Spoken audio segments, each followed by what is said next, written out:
Hey folks, it's Ray with Taste Radio. Right now, I am honored to be sitting down with Greg Brewer, the co-founder of Brewer-Clifton Winery. Greg, how are you?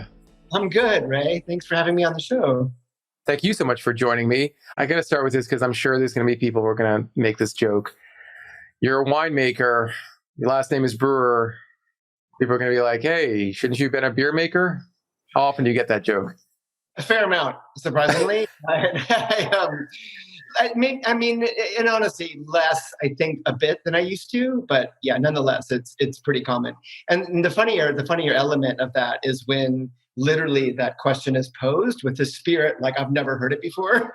And maybe that's part of their joke too. But sometimes like, God, do you ever think you're in the wrong business? It was like, oh my gosh, 31 years later. No, I've never heard of that. Well, it turns out that things worked out for you as a winemaker. You were named the Winemaker of the Year by Wine Enthusiast, the 2020 Winemaker of the Year. Congratulations on that accolade. What does that award do for a winery like yours? What does it do for your wine portfolio? Well, it's a great question, and I think it was a huge honor, and it's hugely flattering, to be recognized in that regard. And I think, something that I earnestly feel in my heart, and I did from the very beginning of even the nomination, the nomination was a win for me. For me, it was like being, nominated for an Emmy or an Academy Award. I mean, it's like, that's awesome that you're recognized there. And whoever wins, it almost doesn't matter, in my eyes anyway, because you get to that point and it's cool, right? And for me personally, it truly is an association with the area. And I mean that with the utmost sincerity. It's not, all I know is this place. When I came into the wine business in May of 91, I didn't know Chardonnay was a grape. I was barely 21 years old. I mean, I liked wine like any college kid. Oh, yum, great, I'll have more. I wasn't burning. So everything that I am, my entire identity is wedded and rooted in Santa Barbara. I've never worked anywhere else. And so everyone who's taught me, trained me, inspired me, pushed me around, beat me up, they all own this as much as I do. The whole landscape does. And so that for me was awesome, to see Santa Rita Hills, which is our little district within Santa Barbara County, and then Santa Barbara County as a whole, being kind of highlighted on the global stage was an amazing feeling. It was great. And if I played a tiny role in making that happen, that's awesome. I mean, I work hard and that's fine, but nothing we do is that complicated. We're disciplined and we execute, and I've sacrificed everything I have for this craft and for this place. But I'm not that special. I mean, I'm just a person, it's like, I'll at a certain point I'll be gone, and so for the area, it was tremendous. And it just helped to buoy up everyone's kind of awareness of the area if they hadn't heard of it. And then certainly it fueled and emboldened one's confidence in the area. If they had, known of it or traveled here or been here, had the wines, it was kind of like it was ratcheted up a level, to see it recognized on that scale. Yeah, it seems like the collective has a lot to do with the success of your brand and you personally. And it's interesting you mentioned that you'd sacrifice anything for the area, though I wonder what kind of career you may have sacrificed prior to becoming a winemaker. Your background prior to wine was in French literature. Is that right? Yeah, briefly. Yeah, all my family, we've all done different things, but a lot of it has been like in education, university and all kinds of different things. And so it's like our family business is to teach, and that's ultimately, and like theater too. So it's like dramatic teaching is basically what we do. Like some people are cobblers, some are accountants. Like we're that thespians. And so anyway, I love teaching. It's my favorite thing in the world. And so my first plan was to teach French and high school French originally, and then that quickly got shifted into teaching at the college level. And so, I taught at UCSB for a year, entry level, French 2, 3, 4, whatever it was, while I was working on a master's that I never completed in French Lit. And all I wanted to do was teach, and obviously, as many people know, sometimes in the university environment, there's a lot of other things at play as far as expectations of oneself. And so I'm 21 years old. I wasn't a grad student material. I mean, I kind of stumbled into it. And so while I loved the teaching and I took that very serious, grad school and research and French lit things I kind of let go by the wayside. And at the same time, I was in the tasting room at Santa Barbara Winery, which was my first job. And I immediately, day one behind the bar, I got that charge of education. Even though I didn't know anything that first day, I got a book that night. I read it cover to cover, and just to start learning more, because I thought, gosh, as soon as I learn more about styles of Sauvignon Blanc, Riesling, whatever it is, then I could help quell people's insecurities about wine. I could help kind of, just kind of numb some of those insecurities and fears people bring to it, in that same way that you receive that energy when you're teaching and sharing any information with people. And so I was able to kind of just transpose the educational piece into wine, essentially, at the bar. And then I've always done that my whole career, just straddling front and back of the house, essentially. Yeah, making wine more approachable for everyday folks has been a challenge for the wine industry. Well, probably since day one, since there was a modern wine industry. At the same time, I'm sure there are legions of wine enthusiasts who have attempted to enter the business and not done so well for themselves. And I'm sure there's just been just as many folks who've wanted to start their own winery and have not been able to do so.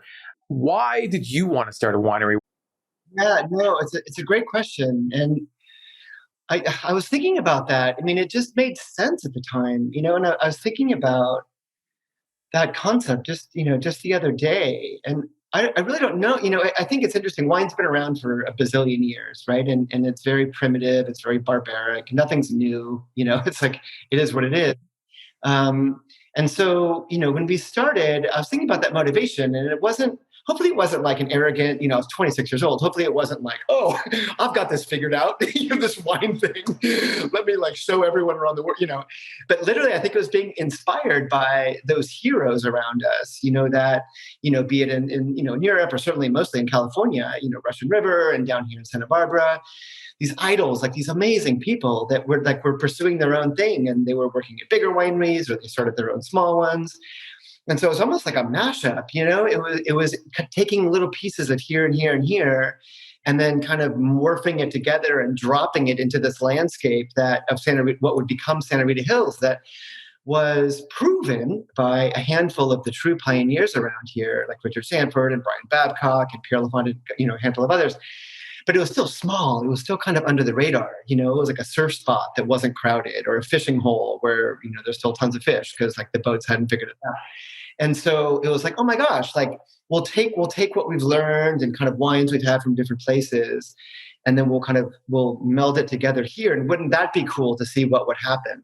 And so that was really the motivation. And there was never a plan other than, scraping together, a very humble kind of seed capital is a big word, humble little spare chain, the starting point of money to get things going. And it was like, oh gosh, hopefully we can get through the year. There was no oh, let's have a prospectus, and in year 8 we'll be doing X, Y, Z. It was very, not month to month, that's a little extreme, but certainly year to year. We didn't really, we didn't know. We were just going to do the best we could.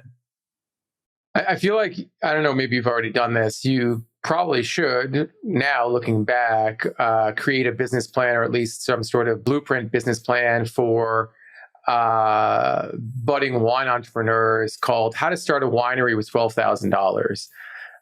I guess what I'm saying is, how do you start a winery with $12,000? Well, creatively, we were young, we had other jobs, thankfully, within the wine sector, but we had other jobs locally to make a living, because we didn't take anything out of this for the first 3 or 4 years until I think it was 99. And we were, doing pretty well. We thought we'd splash out, and, we each got cell phones. And so Steve flipped in one. I got a blue one, but that was our first high five, check us out. Let's make it rain. That was our first thing. And, so we had other jobs. And the beautiful thing about our craft is largely, you're not time dependent. That was one thing that always really resonated with me. It's not like, oh gosh, what happens when the restaurant is closed? There's no time with this, so you could get fruit in, you could do the work in the middle of the night. You could do a lot of written correspondence back then, writing a newsletter, sending things out, packing boxes to ship away at the FedEx place. It could all be done nocturnally, so you could swing shift yourself. And that's one thing that's advantageous about this line of work as compared to retail strictly, where it's 10 to 6 or whatever the hours.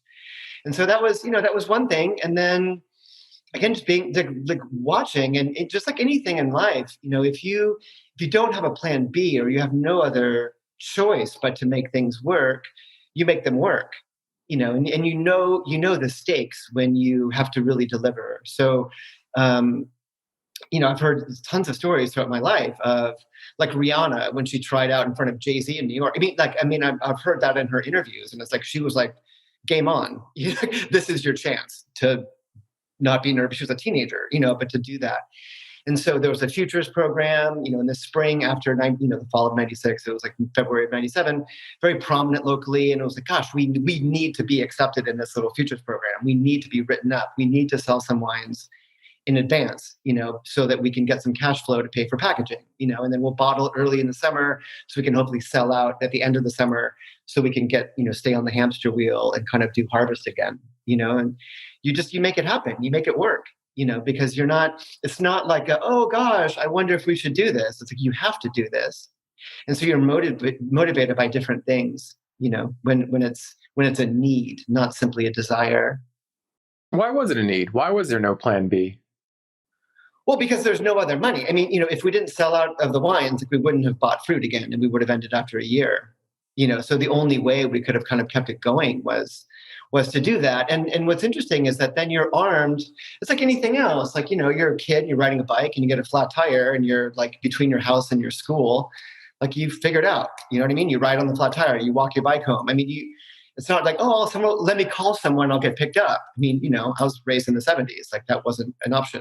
And so, you figure it out. And then the more you have some kind of twists and turns, you get experience, and then you apply those to different circumstances. And so, those little things that we learned early on were super helpful later, the economic downturn, a very costly, kind of troublesome divorce in my case, things where it's like, oh, whoa, things aren't awesome right now.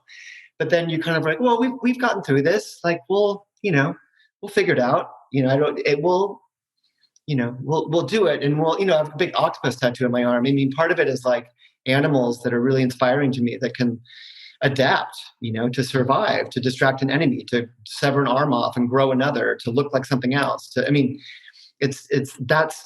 the only way that something can keep going, and so and that's been part of the spirit of our project. It's been fun.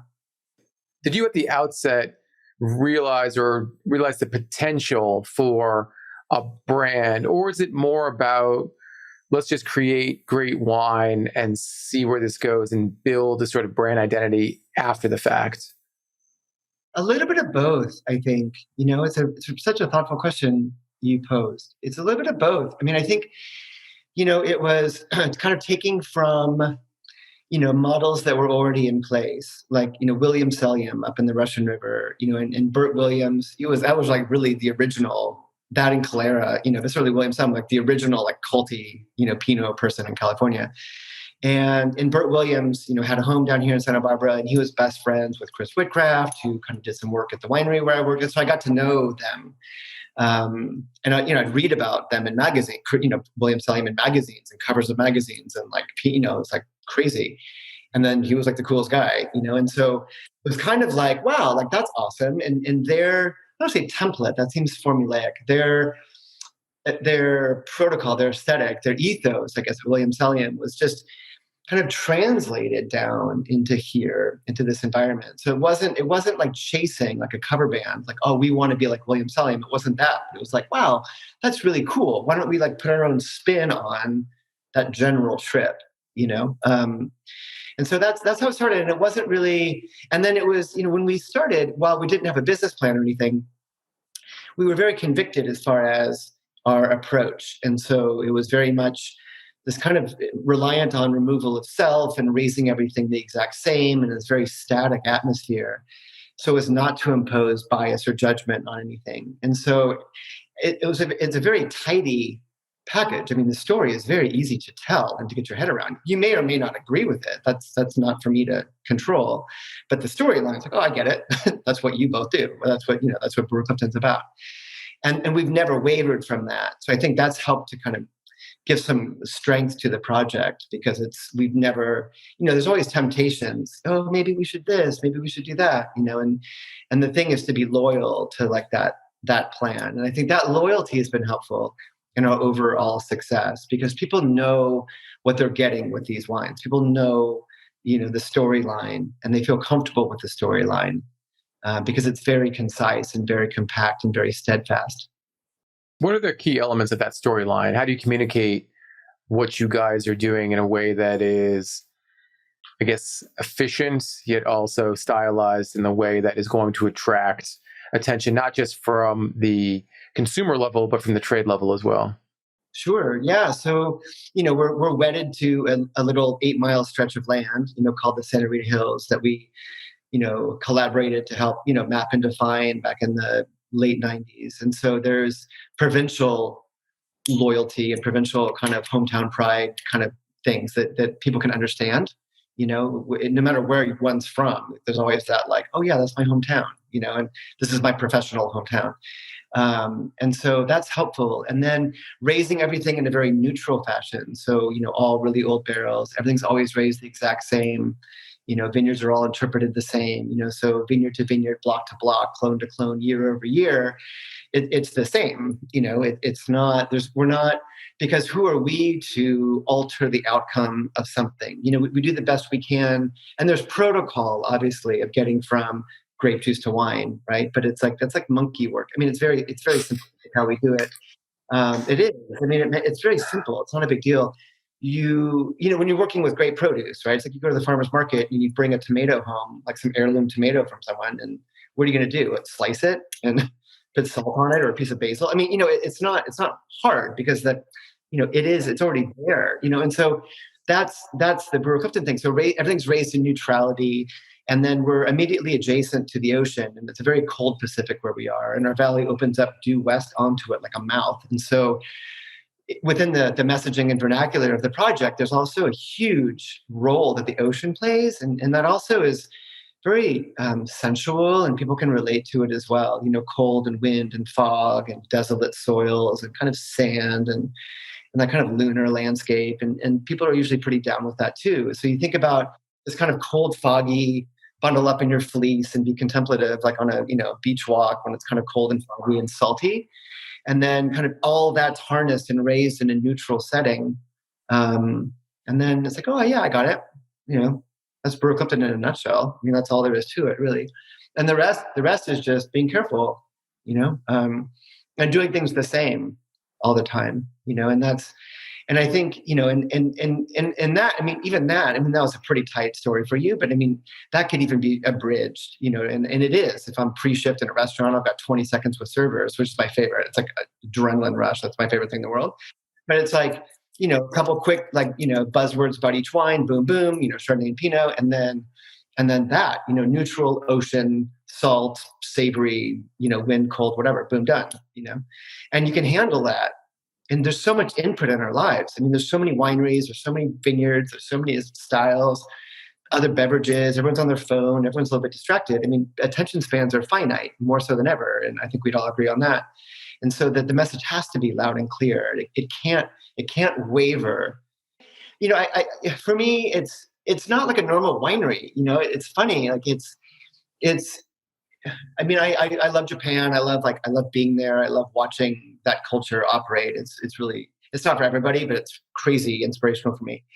And I read these sushi books, of like these profiles of these chefs and their lives. And like, that's such a fantasy of mine. I mean, I love that, you apprentice somewhere for 15 years and then you can do this, and like for 50-year career, like you've done the exact same thing and you've got 5 stools at your counter and like, you can set your clock to the time. I mean, it's the thing. And I love the rigidity of that. It makes me smile even relaying the story to you. And it's way too restrictive for many people, and some would see this craft like mini of, oh no, like I want to explore, I want to kind of do this. And the role of the winemaker is to like, nurse out like the best of these different things. And that totally makes sense. Like the role of a chef or an artist or anything, it could be the same thing. Our approach anyway is just this kind of, for me, calming, this calming, repetitive, more Zen situation. But there, I think, and it's also something you can't pull off anywhere, I don't think, because Santa Barbara is so regular and so consistent in our weather. because of where we are in the state and the ocean, and so it affords us this honor, privilege, opportunity to operate in this very raw way, because there's never in the 31 years, that I've been doing this, there's been really no thing we've needed to do to compensate for that scale of adversity that most people would experience over 3 decades in a wine region. At the same time, I mean, I get why you're so deferential to the region and to what you do. I mean, because you have such access to great fruit, to great grapes. At the same time, I mean, I'm sure you have neighbors in Santa Barbara, in the Santa Rita Hills, who probably have access to some of those grapes, who probably have access to some of that land. And yet they're not as well recognized or respected as Brewer-Clifton. So you must be doing something different. You must be doing something that is unique and sets you apart from at least your neighbors, right? Yeah, I mean, yes and no. I mean, it's really funny. There's, I think there's something my wife makes wine as well. And there's something, sometimes we talk about nuance and sometimes that's overlooked in something. And I think it's most easily understood in the realm of cooking, where let's just say, like, I'm not a very good cook, right? And so, but let's just say I've got the same ingredients as a trained chef, right? Like, he or she is going to, at the end of the day, at the end of the preparation, that food is going to taste different from mine. Mine will be fine, but like there'll be certain things that they do. Just like when you watch those cooking shows, it's like, oh gosh, don't forget, like the devil's in the details, and it's like, well, that changes everything, doesn't it? Sure. And so, there's that. And really with us, it's a very, very simplistic thing. And it's funny, that my closest friends locally that make epic wines, sometimes they joke if we're on a panel together or they're speaking about me. And they say it's so funny because like Greg does close to nothing. I mean, as far as the execution of these things, it's very straightforward. And it's like, it couldn't be more simple, yet, those wines don't resemble many other things. And that to me is very meaningful. Because if there's no weird trickery, bearded lady at the circus stuff going on, and we're just being kind of strict and doing our thing, and if they don't taste like other things, that to me is successful. And because in this day and age, I think there's a tendency for all fields, there's a risk of things to become a little homogeneous. Photoshop, auto-tune, editing, in wine. Certainly, there's all kinds of things you can do to alter the outcome of a wine. And I think, one of the reasons why we've elected to go into an area that was not super well known 25 years ago, to only be neutral, now to only work with these estate vineyards that we have. It's not because they're the best or it's the best area or we have some secret, but it's singular, And so part of the motivation of neutrality is to not work with elements that other people have access to. Like new barrels. New barrels are beautiful. That's fine. You could buy the same ones that I do. And all of a sudden that could be a unifying element in our resultant wines. And so part of like the naked thing is like, well, if these things are just these things in these places, they're going to be what they are, and people might dig them and they might not dig them. And very fortunately for us, it's worked out. I mean, there has been that acceptance of the product, both on a, with different types of buyers, and wine people, and then within the media as well. I mean, certain people kind of like us more than others, but by and large, our scorecard's pretty good, because I think people understand our story. They understand the thing behind it. And I think sometimes, there's a number of wine writers with whom I'm quite close, and some have different reputations of he likes this, she likes that. And sometimes they're really not fair, and I think with some frequency, some of the really good writers and those that, are kind of have had the most sway, they're confident, and they see like the fire in something. I mean, they see the direction of something, so it's not necessarily, oh, it's all new oak, or it's this grape, or it's picked early, it's picked late. It's very trivial, and people kind of gravitate towards that. It's very superficial. But if it's like, oh, whoa, like this person is like on this path and they're going for this very specific thing, I think that's cool. And I think people, I've always been inspired by that in other things like Bjork or Prince or people that they do their own thing, and you may or may not like that, but you hear Bjork's music and I think it's just crazy amazing, but it's like that you hear like a little bit of a song, like, oh well, that's her. you know you don't mistake that. And I love, I just, that to me is an inspiration. Bjork's music, Prince's music, very specific music too. You know who they are almost as soon as you hear the first note. And I know you said, some people may dig, your wine and others may not. And it's the same thing with music or art or movies, what have you. At the same time, wouldn't you want everyone to love your wine? In the same way that a sushi chef, if I can say that right, can give you the best fillet of tuna that you've ever had in your life over, the most delicious rice that could ever be served. I mean, you would want everyone to have that, right? And you would want everyone to love that. Does that mess with you sometimes? I mean, does it cause any kind of conflict in you that some people that you're not creating something that everyone would love? No. I mean, every now and then, you get some not weird. That sounds terrible. Someone who doesn't understand. But there's some commentary. Someone is not, isn't as enchanted by the results as you might hope, and that's fine. That's fine, because if you're chasing all that, because like you said, you can't please everybody. So, and I think if you try to, you're just going to be like spinning, you know what I mean? And you're going to get further and further away from what you're hoping to accomplish. And I think what's been interesting is there are a handful of wine. I mean, Brewer-Clifton is a good example. And we have a sister project called Diatom, which is another Chardonnay project. And Diatom is very, like, it's such the focus of that wine is so, it's very personal, and it's very, very subtractive. It's very raw, and it's very, very singular. And when I started going down that path, call it 20 years ago, I guess I was prepared for, or almost desirous for it to not be alienating or threatening, but like I thought the audience would also potentially be finite, because it was a kind of an extreme thing. And then I've quickly realized that the audience is crazy vast for that. And it's because I think, again, the intent is pure, and the reason for doing it makes sense. And so as a result, I think that people are ready to hear it. When we spoke last, and almost everything I've read about you, you talk about surrendering, and you use that word a lot when describing Brewer-Clifton.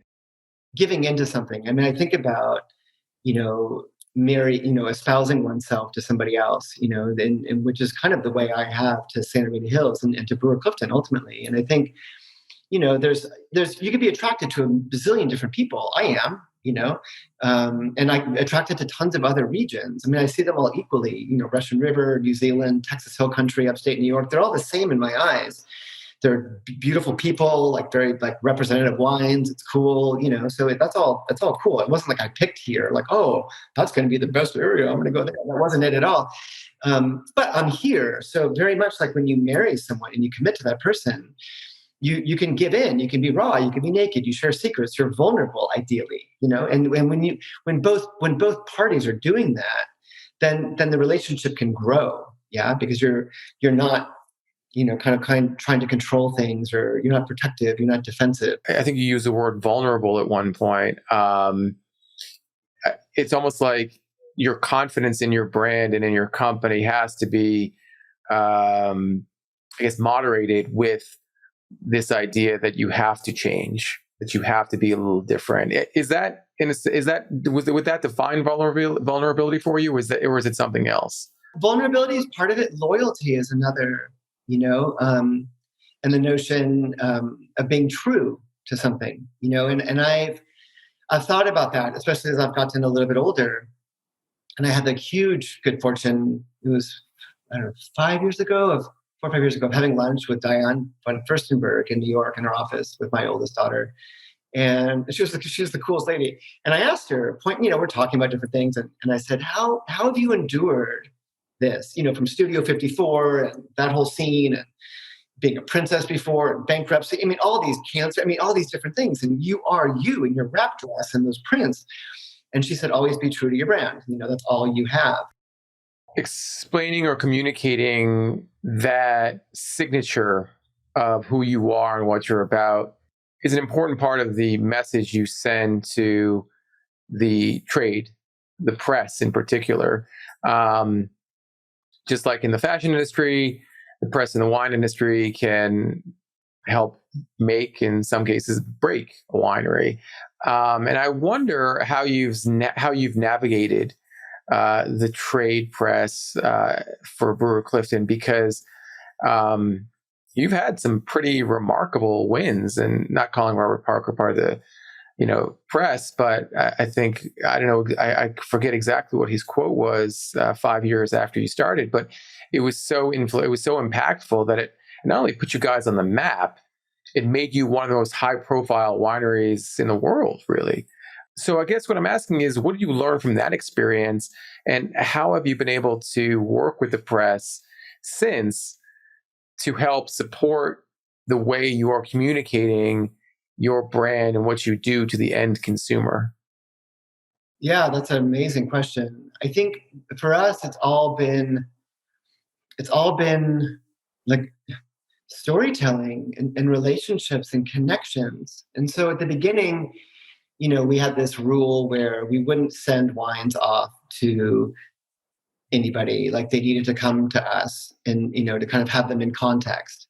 And it was maybe a You're little talking about sending wine to be sending reviewed, wine samples, like, oh, we're going to right? send these to these magazines and, hope for the best. And it was maybe a little bit cocky to do what we did, but for us, the reasoning was like, well, a restaurant wouldn't do that. Like you wouldn't put together 4 courses of your menu and ship it in a, heat stable thing. You know what I mean? Like people come to those restaurants. So why? Because if you're judging something, the context is important. Is it a food truck? Is it a 3-star Michelin? Like that to me, that plays a role in just assigning a thing to it. So, and back then, it was cool. So we'd also offer to go to them, so there's a lot of super prominent writers. And we went to their houses, Karen McNeil and Steve Hymoff and Ron Wiegand. I mean, all these people, and they do like tours and show up and have like our bag of wine and like their living room and, kind of tell what we were all about. And it was really cool. They entrusted us, with that. They're probably like, "Please, crazy guy." So that was helpful at the beginning. And then also, I think we've always, there's been trust. I think the trust has gone both ways with writers. And so, we've always been very ambassadorial of Santa Barbara County, and I've always done the best I can. It's a little harder these days because it's bigger, but being conversant with like what other people are doing, and being very much an ambassador, of everybody. And it's not like, oh, here's my 30 minutes of access with someone. I'm going to like drill home to you, Ray, right now. Like this is Brewer-Clifton and this is us and we're hot stuff because we do XYZ. It's like, oh, this is this landscape and this is what's going on. And we present what we do as examples of it, but it's not, it's a presentation. It's not a sale. And I think that reputation got out a fair amount. And so, we were tasked in the 90s of like wine writers would come to Santa Barbara and they like jump in our car, like get an SUV, whatever, and drive around with like 7 wine writers to other wineries. And it was like, we were the chauffeur and we'd be in the tastings. We'd explain, oh, that vineyard, they just planted, they're new, they're doing this, whatever. And so we became a trusted, sounding board. And obviously we had our own thing, but we didn't like ram it down people's throats. And so that was helpful. And I think, it's all just been very organic. And the Parker reviews, and what he wrote in '01 was a huge deal. I mean, our business phone is my cell phone, and it was like, I woke up one day and I had like 60 voicemails, and I couldn't, keep up with it fast enough. I mean, it was an amazing thing. It was like just a crazy explosion. But in Bob's case, one thing I love, I mean, a lot of things I love about him as a person, but he had confidence in something that no one else would have really had that much confidence in. It's this warehouse and Lompoc and, a few Chardonnays and Pinots, but there was an element to our approach and conviction, I think, that spoke to him, and he got behind that, and they weren't quote unquote Parker wine, whole cluster Pinot and neutral oak and blocked. I mean, things that weren't a style that would normally kind of be assigned to what he had a kind of wrong stereotype of being or appreciating. But I think he appreciated like people going for it. He saw that we were going for it, and I think that was helpful. And then it kind of it just went from there. And also, and now these days, I think one thing that I've found, selfishly the most successful is really giving whoever, whenever I do anything, I give all I can to it. Like thinking about this time with you today, and like being like trying to no stone unturned. Anything you want, I'll give you. And offering like backstage things and sentiment about this without any veil, without any cloak, without any shield. So you have something to hold on to. And certain things might be like, oh yeah, that was cool. We talked about this, whatever, that's fine. And others might be like, wow, that was interesting. Like that element was valuable. I haven't heard things talked about that way before. And so, and I think that kind of feeds on itself. So then if someone were to read something or to listen to this or whatever, they might think, oh, wow, that was cool. Like I'm in a different field, but I might reach out and kind of look into that, I can imagine that some PR professionals might take issue with your approach because going off script, or at least saying things that might not be in line with what you want to communicate as the winery. I don't do anything so far off the rails as to take away from or to minimize the effort that's been put forward to get to the point of the conversation. That would be lame. To sabotage that would be lame. At the same time, I want to give people their money's worth, so to speak, and if you, be it on a panel or in a conversation like this or in a written interview, whatever it is, I want to give something that's interesting, and ideally not just to a specific audience. I want there to be conceptual dialogue that connects with people beyond wine. That's important to me as well, because when I'm listening to things, that's what speaks to me. An interview with Bjork, an interview with whoever, like, whoa, like, you thought about that sound when you were walking to school in Iceland in the snow when you were 10 years old, whatever it is. It's like, oh my gosh, that's so hardcore. But then that means something. It's not like vernacular specific to music that would alienate others. It's like this broad, carnal, like inspiration and understanding that like could apply to making pottery or furniture or landscaping or whatever, and that is very, very special. Well, I certainly appreciate, that sort of mindset of I'm giving it my all in everything you do. And I think that really speaks to you as a person. I certainly appreciate that, Greg, because I think, you mentioned that you're a controlling person and that you have a sort of way of doing things that is very specific to you. And I think some folks that I meet like that are very introverted in how they communicate or how they express themselves. It's a weird dynamic that is you. Going back to being a controlling person, it might surprise folks that Brewer-Clifton is owned by another winery. It's owned by Jackson Family Wines. The company was sold, I believe, in 2017. Is that right? Yeah. You are still very much involved in the winery, but you don't own it anymore. How does that work as a controlling, as a person who is self-described as very controlling? Oh, it works great.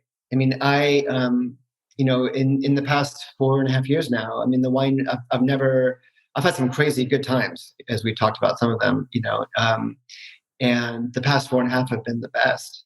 And I'm not saying it because, I have to. I mean, they sincerely have been.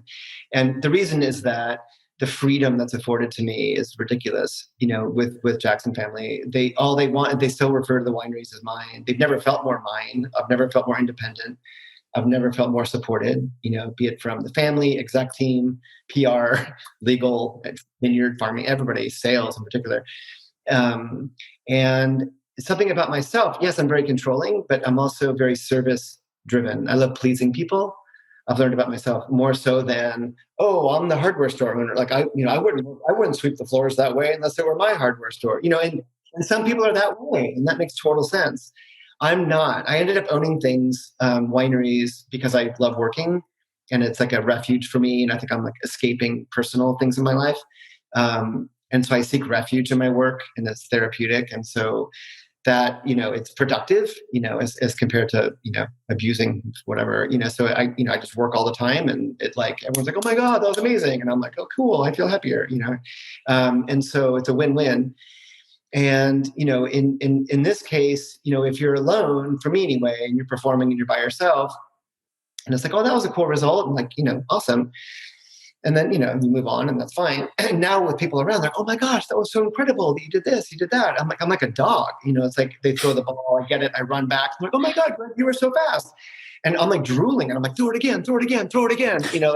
I want to just give more. And so the way I'm managed is beautiful that way. And also a huge testament to how Jackson Family operates. And I imagine other larger companies, I imagine Volkswagen is this way, hotels. I mean, most things aren't owned by who people think own them, which is a whole other conversation. But like, Volkswagen owns Lamborghini, Porsche, Audi, all these different things. So, I would argue that the Lamborghini people, like Volkswagen execs, aren't calling them, telling them to like tone it down and, make it less loud and threatening and scary and fast. They're probably like, keep going, make it louder, faster, more orange, more green, whatever. And so in the case of Jackson Family, we have some beautifully successful projects within the company. Kendall Jackson, La Crema, Hartford Court, Copain, Center. I mean, on and on and on. Oregon, South America, Australia. I mean, South Africa. I mean, crazy. And so, for them to purchase me, it's hugely flattering. I mean, talk about flattery. I mean, the award was awesome. I mean, being recognized by a company like that, and to be like the horse they want to put in the race in Santa Rita Hills, and for them to reach out to me is a huge gift. And because they don't need more of those other things, right? I mean, we're in a metal warehouse building in Lompoc with all old barrels, and like a handful of tanks. I mean, it's not that valuable on the surface. But knowing that they invested in this idea of Brewer-Clifton and Diatom, I don't take lightly, and I'm very protective of that investment on their part. And I want to give them all that I can of that energy and ethos. And all they want is for me to be more of that. It's never been like, oh, hey, that's cool that you've been kind of on the edge, like, some SWAT team, Navy SEAL guy, like out on your own. There's no like, oh, hey, maybe throttle back and be here for roll call and do whatever. I mean, it's very much like, keep going. Don't let us slow you down. Like keep expanding us. And that doesn't always happen with the parent company. And I can honestly say that's all I've ever felt. And that motivates me even more. You know what I mean? Because it's like, oh God, you think that was good. And it's like this, it keeps fueling it. And I, I'm asked all the time, less so now, but the first number of years, it was like the knee jerk from all my friends and Psalms and writers was like, what are you doing now? Are you still there? What's your next gig? And that's like the obvious, I guess. And I've never been happier. All I want to do is to do more of this. And for them in their service. And I love that all these people now, this army is around me to help spread the word of this idea that we had. How special is that? People don't get that chance ever. How cool is that? Like you think about starting a project and, you hand it down to your kids or whatever, great, and you get some distribution, fine. But like a lot of people are heavily invested financially, kind of, but like emotionally, most importantly, in the success of this. And that's amazing. I'm almost like teary, but think how cool that is to like have an idea in your head and to have all these people champion that and nurture that and cradle that. And I don't take that for granted. It's an amazing, amazing gift. And like, I don't want to go anywhere. I'll work for them for, as long as I live until they fire me, and then hopefully I'll get a job in like a tasting room, whatever. But I want to like just full circle. Like I've never been happier. It's an amazing family. Well, they would be doing themselves a huge disservice if they were ever to fire you. For someone who loves life and is as passionate as you are about wine, about what you do and where you are, is just remarkable for me to see and hear. Greg, I can't thank you enough for taking the time to sit down with me. This has been an interview like no other I've done, and that's in a really good way. So thank you very much again. I hope to meet you in person at some point. Are you ever at your tasting room in Los Olivos? A lot. A lot. Yeah. Usually busy weekends. I try to be there in the afternoons, when it's really hopping along. It's super fun. I love being there, and it's a huge ego stroke. You walk in, it's like, oh my gosh, that was great. So I do it for myself. When I'm having a bad day, and I'm like, I'm going to pop in the tasting room and like kind of like swell my ego. No, so I'm there with some frequency. Harvest is trickier, but like, when I'm not on the road, and my wife works for her, in her tasting room on weekends, so it works out great. I just go to ours. So I'm there a lot, and then receiving people at the winery whenever I can, and then, COVID notwithstanding, out on the road. And I love connecting with people as much as I can, and I'm always available, and I love that. Awesome. Well, hopefully I'll be out in wine country sometime in the early 2022, and I will definitely look you up when I'm out in the area, because like I said, it'd be great to meet you in person. Awesome. Thank you, Ray. Thanks for all your time. It was great to talk to you. It really was. Thank you again, Greg. All right, brother. Bye.